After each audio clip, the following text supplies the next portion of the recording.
What is the market telling me this week? I'm your host, Nick, and this is the Rutherford Report.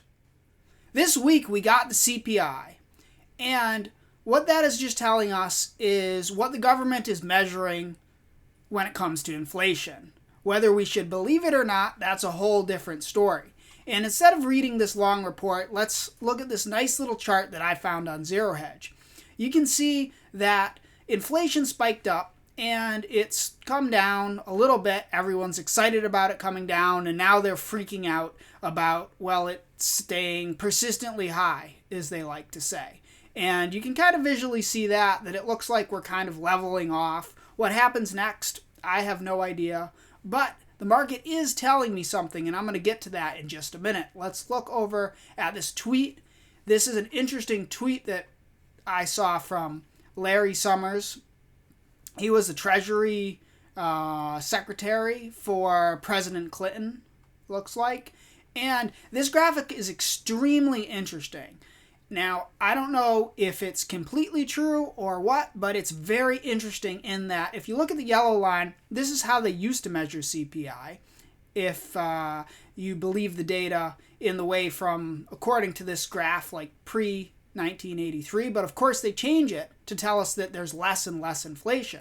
Well, I don't know about you, but when I go to the store and I buy my steak or I get my whiskey that I like, it costs a lot more than it used to. And if you look at this yellow line, we had like some of the biggest inflation ever, bigger than the 70s. But of course, they're reporting it as the blue line here, and it's up, but not up a lot. Now, I don't know about you, but to me, there's a lot of inflation. So, what is this telling me, and what happens next? Is it time to freak out? Well, here's the thing. Let's look at the economic data here from the Fed. And the Fed compiles a lot of different economic data. And if you look at the graph of the CPI here going back to 1950, there's a lot of data. And since the 70s, around the time we went off the gold standard, it really has picked up. And the trend hasn't really changed. More and more inflation. Why? So maybe they can print more and more money and devalue the dollar. That's what I think. And the trend hasn't really changed. If anything, maybe up here to the right has accelerated just a little bit, but it still looks to me like we're somewhat completely on a normal trend here. And there was that big article about Jamie Dimon freaking out about long-term persistent inflation, or whatever he said specifically in his letter to shareholders. Well, guess what? There's been persistent long-term inflation going on for 50 years. And I suspect that it's going to continue to go on. And that means, to me, the market is telling me more of the same thing. Buy good assets that are going to stand the test of time, and that I need to be investing not on price, not on headlines, but on my principles. And my principles are to buy low and sell high and buy good assets, good businesses. Whatever it is, if it's a good price, I want to buy it. And then later, if it becomes overpriced, I want to sell it. So everybody's worried about inflation. So I wanted to share an interesting chart that I think is important to remind people of, because a lot of people love to run to things like real estate. Well, my principle of buy low and sell high is something that I want to pay attention to when I'm looking at real estate. Because if I look at this chart here is the real home price. So that means it's allegedly the home price that adjusts for inflation. And you can see, if you look at the history, back here we may have had a bubble in the 70s, late 70s. And then here again, let me just zoom in here into the late 80s. And then we clearly had a mega bubble leading up to the great financial crisis. And if I look at the chart, if history is repeating itself, we might be in a big bubble right now. And if I look at that, that tells me I don't necessarily want to buy high just with the hopes of selling higher. That's not one of my principles. Now, of course, prices could go even higher and I could be completely wrong, but I like to buy things when they're cheap and when people don't like them, especially when I can see change. So what I'm watching, again, is the same thing I'm watching last week. because one of my other principles is to look for a trend and maintain if the trend is still coming. So here's a very interesting article that I saw on Zero Hedge that I think is worth every investor's attention because something is happening.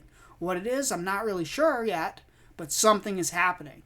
So Costco is selling up to 200 million in gold bars per month, according to Wells Fargo here. And why is this so interesting? And what is the market telling me? So I've got my eye on gold, and I want to bring up the gold chart here, again, because we're hitting new all-time highs all week in gold. Yet investors absolutely hate it. And how do I make this determination, and why is this so exciting to me?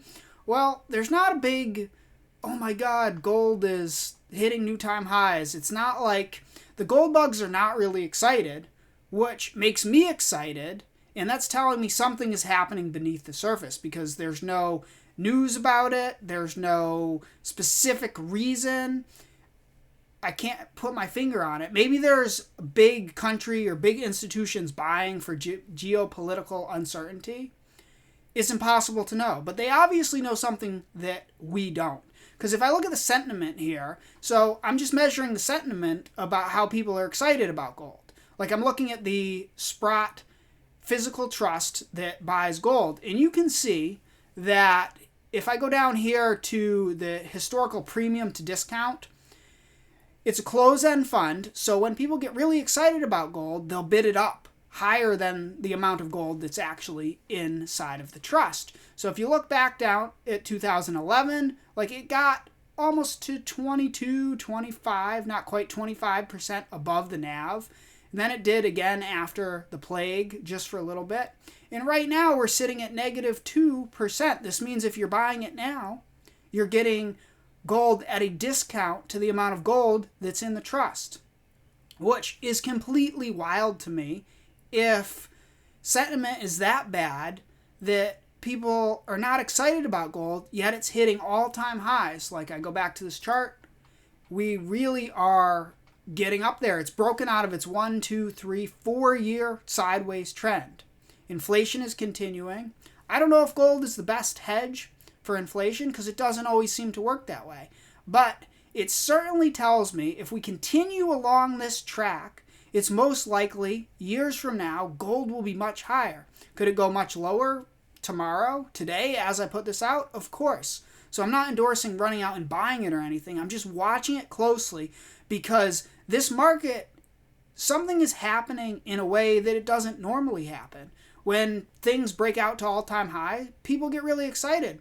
But people are not excited about this, which is telling me something. So I'm keeping a close eye on this to tell me what to do next.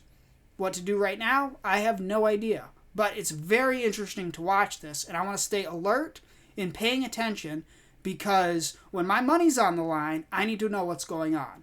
So subscribe now, stay tuned for next week, and I'll give you the weekly market update, and we'll keep going on this journey to figure out what to do next.